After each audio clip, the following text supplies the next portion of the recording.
오늘 10절에서 12절 전반부까지 말씀을 전하고 또 다음 주에 그 후반부에서 13절까지.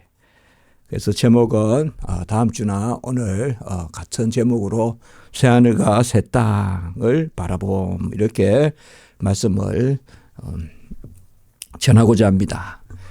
주의 날이 도둑같이 온다. 우리는 이 말씀을 많이 들어봤습니다. 도둑같이 온다라는 것에 어떤 도둑의 속성을 이야기하는 것이 아닙니다. 나쁘게 온다, 훔치듯이 온다, 침입한다, 그런 뜻보다도 여기에 도둑같이라는 이 말씀은 모를 때 온다 이 말입니다. 뭐 도둑같이 오니까 막 나쁘게 온다, 막 가져간다, 그런 뜻이 아니라 아무도 모르는 시점에 주의 날이 이른다라는 것입니다. 주의 날이라는 것은 달리 말하면 주일입니다. 우리가 지금 매주 첫 주에 시작하는 날로, 그래서 이 땅에 있는 동안은 우리가 주일을 지키고 그렇게 사는 그 성수하는 날, 그 주의 날입니다. 이것이 성경에서는 계시록이나 또 이렇게 오늘 이 말씀에서는 주의 날이라는 것은 예수님이 다시 오시는 그러한 재림의 날로서 또 표현됩니다. 사실상 이 날이 주의 날이요, 또 그 날이 주의 날이요. 왜요? 우리가 주의 이름으로 이 땅에서 예수 그리스도의 죽고 부활하심을 기억하면서 또 그 은혜로 우리가 진정한 영원한 실체가 되는 안식을 누리는 주의 날, 부활의 생명을 누리는, 그것이 궁극적으로 예수 그리스도가 오심으로 이미 이 땅에서 인쳐지고 이미 우리가 견인되는 은혜를 누리지만 그 구속사 가운데서, 구원의 역사 가운데서 온전히 완전히 성취되는 그날, 그것이 바로 예수 그리스도께서 다시 오시는 그러한 주의 날입니다. 지난주에 우리가 하루가 천년 같고 천년이 하루 같다, 이 한 가지를 잊지 마라 라고 이야기했습니다. 어떻게 보면 뭐 하나의 수사 같고 평범한 말 같아도 왜 이 한 가지를 잊지 말라라고 지난주에 8절의 말씀에서 그렇게 강조했을까요? 이것은 사실상 우리 인생이 계수해서 하루를 더 살고 또 이틀을 더 살고, 이것이 어떻게 보면 헛된 것입니다. 헛되고 헛되다, 헛된 것입니다. 우리가 온전한 하나님의 시간 가운데 거하고 또 하나님의 오시고 또 예수님을 이 땅에 보내셔서 우리를 구원하시고 그리고 영생 가운데서 영원히 그의 품에 거하여 사는 하나님의 시간에 온전하게 들어가는 그 가운데서 우리가 하루가 천년 같고 천년이 하루 같다, 그 믿음이 귀하다, 이 한 가지를 잊지 말라라고 이렇게 말하고 있습니다. 흐르는 물도 또 흐르는 구름도 또 뜨는 달도 해는 지도 해는 해도 지는 해도 우리가 다 알 수가 없습니다. 그러나 하나님을 믿고 예수 그리스도의 구원의 역사, 주의 보혈에 다 흘러 들어가는 것입니다. 주의 보혈에 영생이 있고 주의 보혈에 하루가 천년 같고 천년이 하루 같은 그 깊은 이 한 가지를 기억하는, 잊지 말라고 하는 그 진리가 있습니다. 그게 주의 날입니다. 더도 아니고 덜도 아니고 주님의 날입니다. 주의 날이고 주님이 주가 되시는, 온전히 주장하시고 완전한 영광을 보이시고 모든 일이 다 이루었다, 그를 바라보는 자도 찌른 자도 완전히 고백하게 되는 그때입니다. 그 일에 완전히 하나님의 구속의 대역사가 성취되고 완성되는 그 주의 날에 도둑같이 온다. 아무도 모릅니다. 예단도 할 수 없습니다. 추측도 할 수 없습니다. 누가 앉아가지고 내 생각은 이라고 할 수 없습니다. 그렇게 우리는 전하는 것이 아닙니다. 도둑같이 오는 말은 생각도 하지 말라는 것입니다.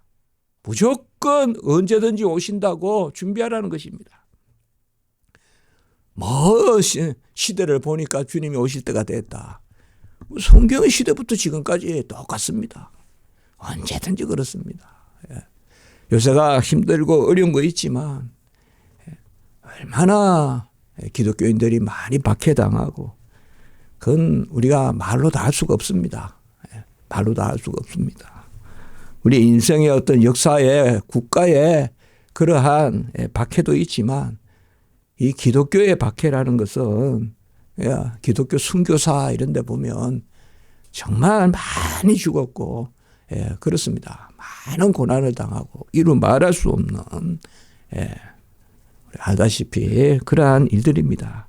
그러나 우리가 이 주의 날 예수님께서 다 이루시는 그래서 지금도 우리가 중심으로 주의 날을 지키고 그렇게 사는 것입니다.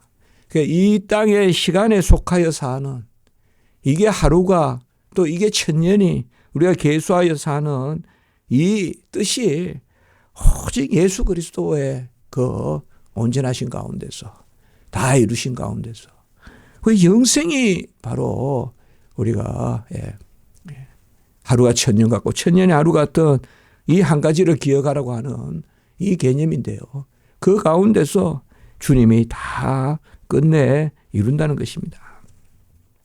아무도 알 수 없는 그때에 오는데 어떻게 보면 굳이 우리가 한번 생각해 본다면 아주 괜찮다고 할 때 오실 수 있다 이 말이에요. 아주 괜찮다고 할 때 오신다 이 말이에요. 이 말은 뭐예요? 도무지 깨어있지 않을 때 오신다 이 말이에요.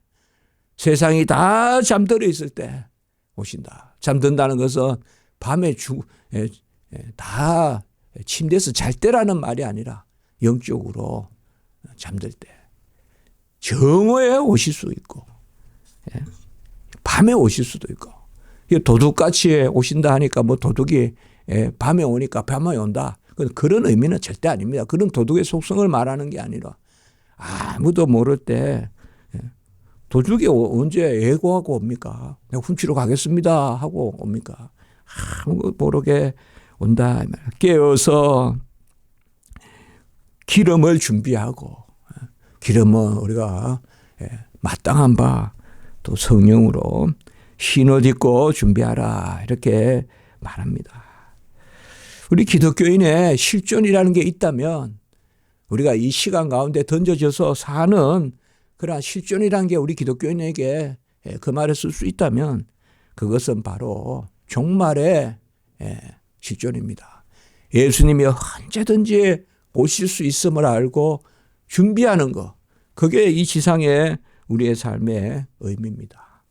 그 가운데서 우리가 근신하고 깨우고 우는 사자가 덤비고 사자가 덤빈다는 것을 우리가 계속 유혹하고 거짓으로 우리를 괜찮다 괜찮다 하면서 그렇게 한다는 것입니다. 신앙이 좋을 때 부흥할 때 보면요 다 안 괜찮다 그래요. 그게 해괴예요. 근데 그때는 부흥해요. 그런데 괜찮다 괜찮다 할 때는 부흥이 안 돼요. 이만하면 됐다 하고 매일 옛날 이야기하고 그 부흥 안 돼요. 옛날 이야기하면 부흥 안 돼요.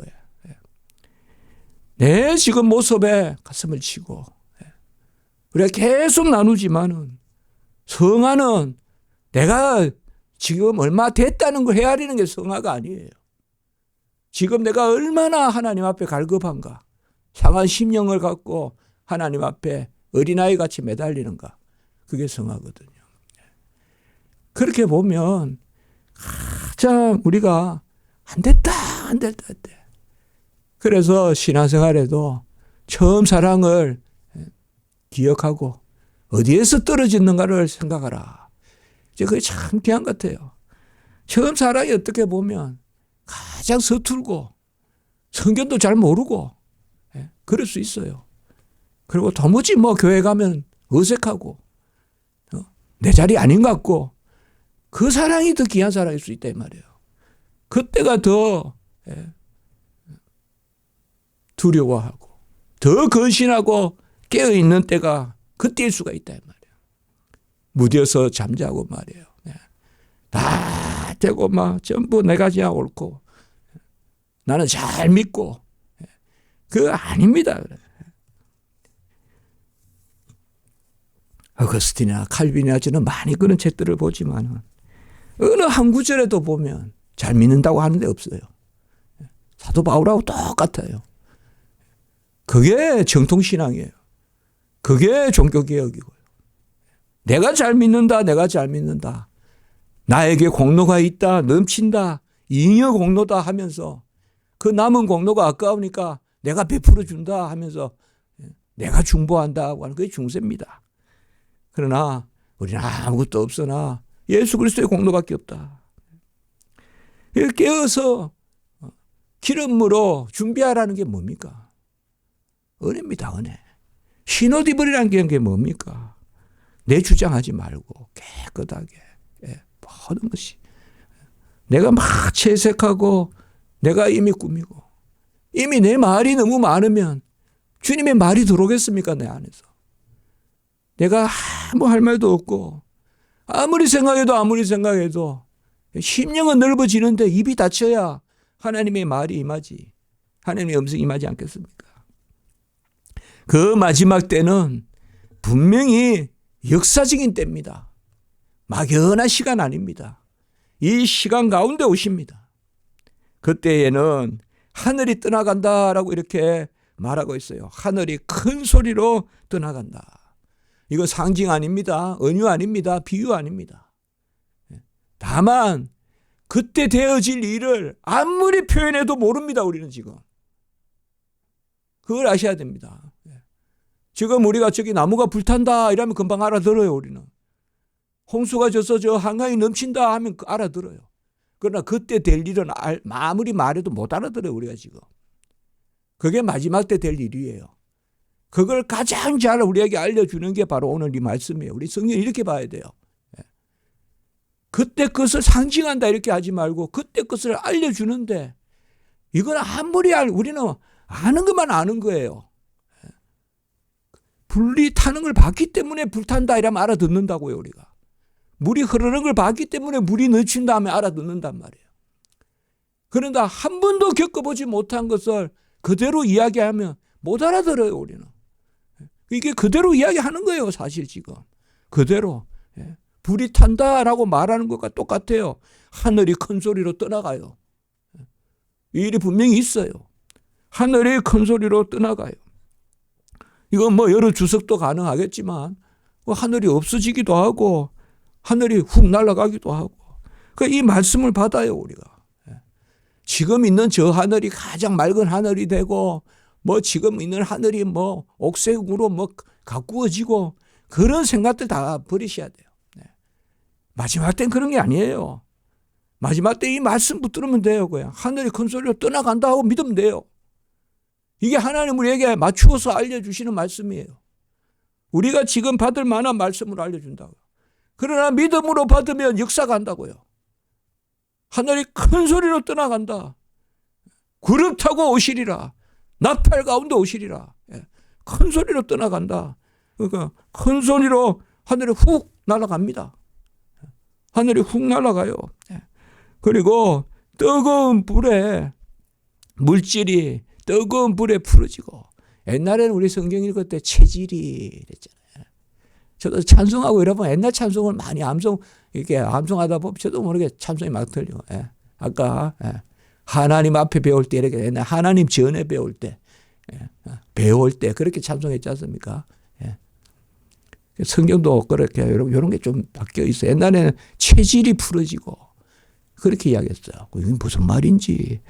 그것도 좋은 표현일 수도 있어요. 그러니까 잘 번역한 것일 수도 있어요. 그러니까 이 땅이나 이런 데는 그 질 하나하나가 변한다 이 말입니다. 질 하나하나가. 뭐 지금은 우리가 무슨 원소로 이루어지고 무슨 원소로 이루어지고. 그러나 창조의 때에 이 뭐 우리가 산소니 뭐 규소니 뭐 항산이니 뭐 헬륨이니 막 이렇게 과학자들이 이야기하잖아요. 이게 변한다 이 말이에요, 이게. 그러니까 이게 변한다 이 말입니다. 물질이 뜨거운 불에 풀어진다라는 말이 바로 용해되고 또 없어지고 그런 겁니다. 이 말씀을 우리가 무조건 상기어로 받지 마라 그랬습니다. 뜨거운 불에 풀어집니다. 그때 되면 압니다.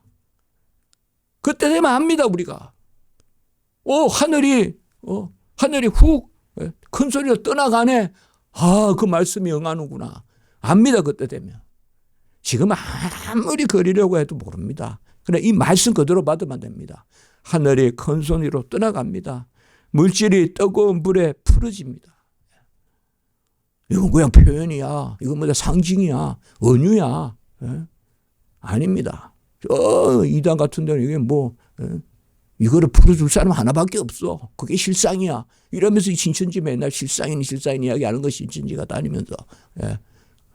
이게 왜 풀어요, 이거를? 왜 이걸 푸냐고요? 그대로 받으면 되지. 왜 풀어요, 이거를? 누가 풀어요, 이거를? 그대로 받으면 되지. 상기가 아닙니다. 그대로 받으면.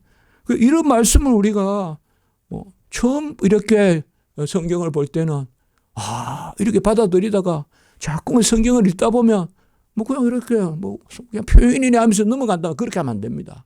그대로 받아야 됩니다. 그대로 받아야 돼요. 하늘이 큰 소리로 떠나가고 물질이 뜨거운 불에 풀어지고 땅과 그 중에 있는 모든 일이 드러나리라 했으니까 이것은 창조도 드러나고 이제 우리가 지금은 동굴 속을 못 보겠죠. 지금은 또 바다 누가 바다에 바닥을 봐요. 하상이라 그럽니까? 강바닥. 누가 강바닥을 봤습니까? 우리가. 낙동강 바닥 본 사람이 있습니까? 한강 바닥 본 사람이 있습니까? 근데 그때는 다 드러난다 하니까 우리 이걸 아셔야 됩니다. 이 말씀을 아멘 하고 받고 그리고 그때 가서 아멘 하게 되는 것입니다. 그때 가서 아멘 하게 되는 거죠. 이게 성경을 그대로 우리가 받는 거예요. 이게 우리가 무한한 성경 말씀을 받는 것입니다. 이게 바로 잘 생각하셔야 됩니다. 문자 그대로 이렇게 된다 하는 것이 아니라 성경 말씀을 받는 것입니다. 성령으로 받는 것입니다. 그래서 바로 그 중에 있는 모든 일이 드러난다. 이 말씀입니다. 우리가 알 수 없는 것으로 바뀝니다. 지금 잣대로는 아무것도 말할 수 없는 것으로. 그러나 믿는 우리가 아멘 하고 받아들입니다. 그때는 분명히 압니다. 지금 우리가 나무를 아는 것보다 더 확실하게 압니다. 밝히 드러납니다. 우리의 행실도 드러납니다. 우리의 속도 드러납니다. 저도 이 말씀을 준비하면서 그저 저도 써봤어요. 그냥 착하게 살자 그냥. 좀 겸손하게 살자. 뭐가 그렇게 거추장스럽냐. 아무것도 없이 살자 그냥. 그 마음 있지 않습니까?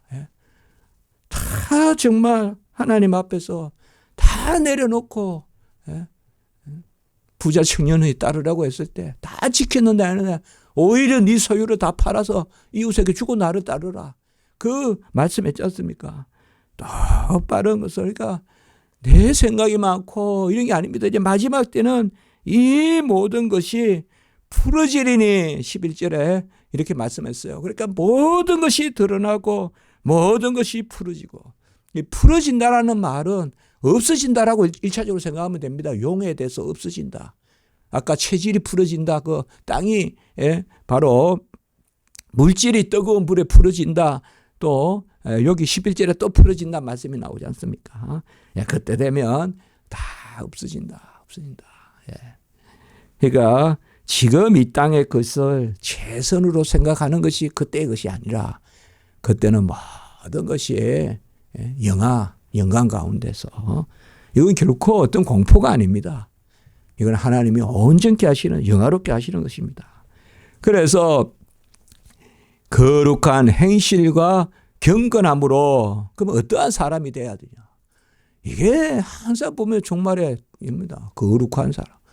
데살로니가서도 그렇고 외식하지 말고 더 마태복음도 그렇고 항상 종말이니까 이겁니다. 거룩한 행실과 경건함으로 11절에 그냥 뭐 이렇게 막 새로운 거 하라는 거 아닙니다. 이 말씀 다 받고 한 가지는 해야 돼요. 12절에 오늘 그까지 봅니다. 한 가지 해야 돼요. 우리가 사모해야 돼요. 소망해야 돼요. 소망 가운데 바라야 돼요. 아멘 주 예수여 어서 오시옵소서. 그런데 이 소망은 내가 소망하는 게 아니에요. 여러분. 기름을 준비하는 사람은 소망하게 돼 있어요. 그 기름을 준비한다는 게 뭘까요? 핍박당하고 그리스도의 이름으로 고난당하고 그 기름을 준비하는 것입니다. 은혜가 있다면요. 아멘 주 예수 없어요. 그 고백이 나에게 나오게 하는 그 상황이 은혜로운 것입니다. 네로가 박해해서 창금을 가지고 나타날 때 주여 빨리 오시옵소서 고백하지 않을 수 없는 그게 은혜로운 것입니다. 그게 기름을 준비하는 것입니다. 이곳이 좋사오니 누가 아멘 주 예수 오시옵소서라고 소망하겠습니까? 그래서 예수 오시는 것 소망하는 것도 간절히 사모하는 것도 12절에 하나님의 날이 임하기를 바라보고 간절히 사모하는 것도 이게 뭐예요? 바로 은혜입니다. 소망은 내 마음대로 하는 게 아닙니다. 소망은 미래의 일이고 뭐 내가 생각하는 것이니까 믿음과 사랑은 내가 못해도 소망은 내가 할 수 있다. 아닙니다. 소망도 은혜입니다. 하나님이 은혜 주셔야 소망하는데 어떻게 하나님이 소망하게 하냐?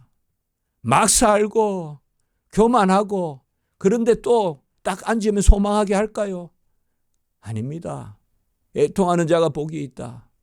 핍박을 받는 자가 복이 있다. 오늘 11절에 거룩한 행실과 경건함은요.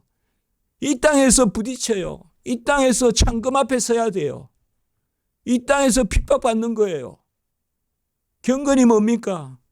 여호와만 섬기는 것입니다. 경외하는 것입니다. 이게 지금 네로의 박해 앞에서 지금 마지막 때가 이렇게 연결이 되는 것입니다. 지금 하나님 앞에서 확실함과 거룩한 행실과 경건함. 경건함이 바로 하나님 앞에 경외 아닙니까? 두려워하면서 예배드리는 그 확실한 행실과 경건함으로. 이때는 아주 간절히 사모함이 있을 것입니다. 주의 말씀이 세 세트로 있다.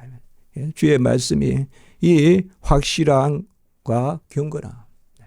우리가 베드로전서에 나오지만 베드로전서 1장 25절에 이사야 40장 6절에서 8절의 말씀을 인용하잖아요. 꽃은 시들고 풀은 마르나 여호와의 기운이 불미라. 이사야 40장 6절에서 8절에 보면 여호와의 기운이 불미라. 오늘 체질이 풀어지고 이런 것들이 여호와의 기운이 싹 분다 이 말이에요. 성령이 싹 분다 이 말이에요. 꽃은 마르고 풀은 시들고 그때 뭐예요? 하나님의 말씀은 세 세트로 옛날 성경에는 영존하도록 있다. 그게 베드로전서 1장 25절 이사야 40장 6절에서 8절 아닙니까? 주의 말씀은 세 세트로. 그게 뭐예요? 내가 전한 복음이 이 말씀이라. 베드로전서 1장 25절. 오늘 경건과 거룩한 행실과 사모함과 이게 우리 기독교인들의 아까 실존이란 말을 제가 그대로 철학적인 의미로 쓴 게 아니라 이 땅에서 우리가 날마다 살아가는 실제적인 삶, 그것이 바로 부대끼는 삶일 수 있습니다. 하나님의 말씀에 부대끼는 말씀일 수 있어요. 그럴 때도 우리가 좌절하지 말고 절망하지 말고 오히려 하나님 오십시오. 하나님 이 지옥과 같은 이 땅의 이 핍박을 내가 감내할 수 없습니다. 주님 오십시오. 주님 오십시오.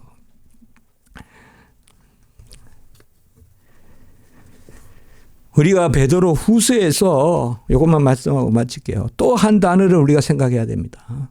1장 3절입니다. 참 귀한 말씀이, 저도 말씀을 준비하지만 제게 생사하는 마음이 그때 설교할 때 새겼거든요. 우리가 1장 3절. 그의 신기한 능력으로 생명과 경건에 속한 모든 것을 주셨으니. 제가 그렇게 말씀드렸죠. 언제든지 명령하거든 주셨다는 걸 찾아라 빨리. 생명과 경건에 속한 모든 것을 우리에게 주셨어요.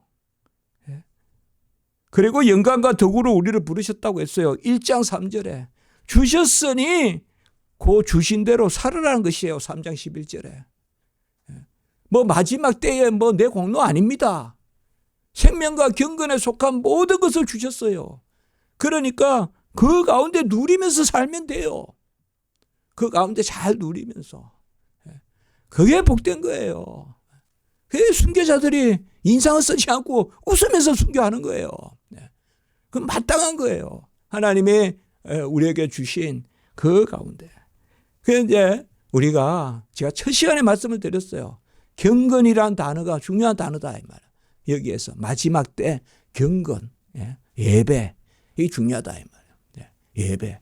그러나 그 신기한 경건과 생명에 속한 모든 것을 우리에게 주셨으니, 생명과 경건에 속한 모든 것을 주셨으니 거룩한 행실과 경건함으로 잘 누리라라고 이렇게 말하고 있습니다. 이제 다음 주에는 우리 후반부의 말씀, 새하늘과 새 땅을 간절히 사모하는, 이미 오늘 말씀에서 우리가 알다시피 은혜입니다. 은혜. 오늘 말씀은 우리가 소망도 은혜다. 만사 매사 여호와를 간구하고 여호와를 향하여 도우소서 손을 펼칠 때 그때가 은혜인 줄 알자. 그게 어떤 고난의 계기가 되고 어떤 것들일지 몰라도 어쨌든 결과적으로 하나님을 찾게 되면 그것을 우리가 은혜로 알자. 소망도 은혜다. 그 말씀으로 오늘 우리가 받습니다. 기도드립니다. 거룩하고 자비로우신 하나님 아버지, 오늘 귀한 말씀을 또 저희들에게 아버지여 성경을 통하여 받게 하시니 감사합니다. 생명과 경건에 속한 모든 신기한 능력을 다 주셨으니 거룩한 행실과 경건에 힘쓰고 그 가운데 주의 오실 날을 사모하라 라고 했습니다. 하나님, 우리가 소망 가운데 거하게 하시고 이 몸의 소망 무행가 우리 주 예수밖에 없네. 우리가 찬송했습니다. 주님만 바라보고 주님 아버지 악망하며 아멘 주 예수 없소서. 우리가 그런 마음으로 나아가는 저희 되게 하시고 오늘 한날 예배 가운데 우리 성도님들 오가는 발걸음 가운데 또 처처의 권속들 가운데 가족들 가운데 은혜의 은혜를 더하여 주시고 복된 주일 성수 성일 예배의 날 주의 날 되게 해 주시옵소서. 주 예수 그리스도의 이름으로 감사하며 기도드리옵나이다. 아멘.